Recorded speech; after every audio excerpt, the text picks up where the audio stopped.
everybody, listen, I'm coming to hit y'all with this quick little recipe. Store-bought cookie dough. It could be your best friend. It gonna be our best friend. Cinnamon sugar cookies. What we making? Grab you a can of pure pumpkin. We're gonna make some pumpkin Snickerdoodle cookies for me to take to work. I have been gone all week, you know, just stuff with my mom. So I'm gonna walk back through the door with a sweet treat, and it's super easy and inexpensive. If you can't find these just happen to be on clearance, $1, so I grabbed them. Regular cinnamon, brown sugar, white sugar, do the same thing, okay? So as you can see, my dough looking really stiff. It's kind of cold. I'm gonna just let it hang out right here and get down to room temperature, soft enough where we could mash in the pumpkin filling. And it's super simple, y'all.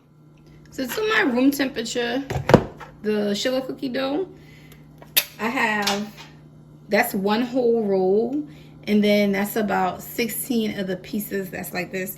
We're gonna start with a 1/3 cup pumpkin.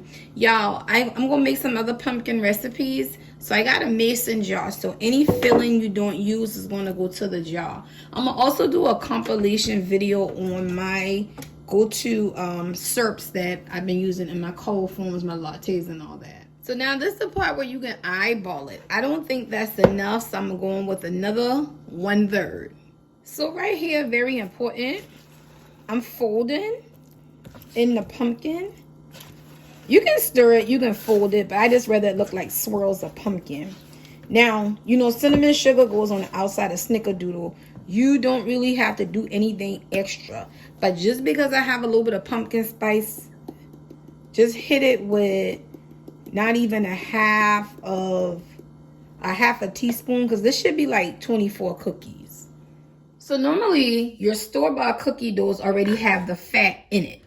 Like the butter, the oil, that's already in it. That's why a lot of them call for you to bake on a non-grease cookie sheet, because the fat is already in it. So at this point, this is softened up, right? So we want to go ahead and put this to the fridge.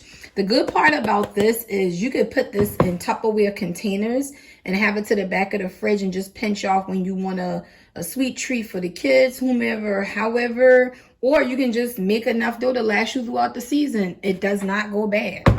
So while I have my oven preheating, I have my cinnamon sugar mixture in a bowl, because you want to roll the cookies in it. Now, I don't have a small ice cream scoop, y'all, so I'm just going to use a regular cereal spoon and roll them. I put the dough in the freezer like I told y'all. But what I was telling y'all is sugar cookie dough makes the great vessel for good shortcut cookies. If y'all want more shortcut cookie recipes, let me know, like oatmeal raisin. You can do so much with it because you're going to flavor it with your extracts or whatnot. So all I do is roll it. I'm doing this with one hand because it's supposed to be a quick video.